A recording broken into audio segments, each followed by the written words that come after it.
নমস্কার, শুভ সকাল। আজ বাড়িতে ঘুগনি বানাচ্ছি। ঘুগনির মশলা কষানো হয়ে গেছে। এই যে ঘুগনি সিদ্ধ করে রেখেছি, এবার অনেকক্ষণ ধরে কষালাম। মশলার মধ্যে প্রথমে তেল গরম করে জিরে ফোড়ন দিয়ে পেঁয়াজ, রসুন, আদা সব কিছু দিয়ে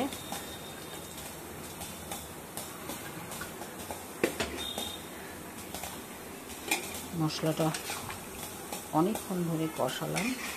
তারপরে জিরের গুঁড়ো, ধনের গুঁড়ো, আদা বাটা, টমেটো সব কিছু দিয়ে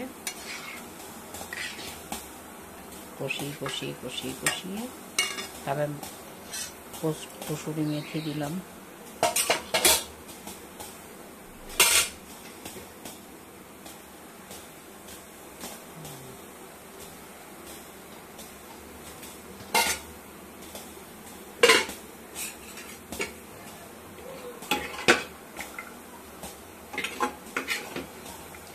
আর আমি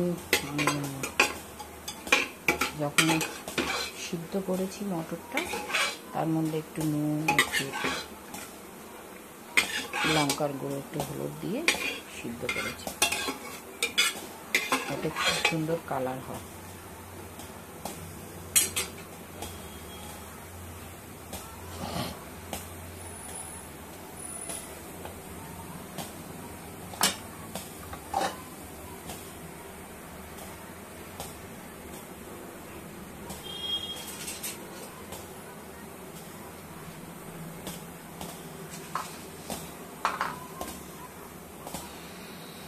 এক চামচ চিনি দিয়ে দিলাম, হলুদ দেবো, গরম মশলা আগেই দিয়েছি ফোড়নের মধ্যে।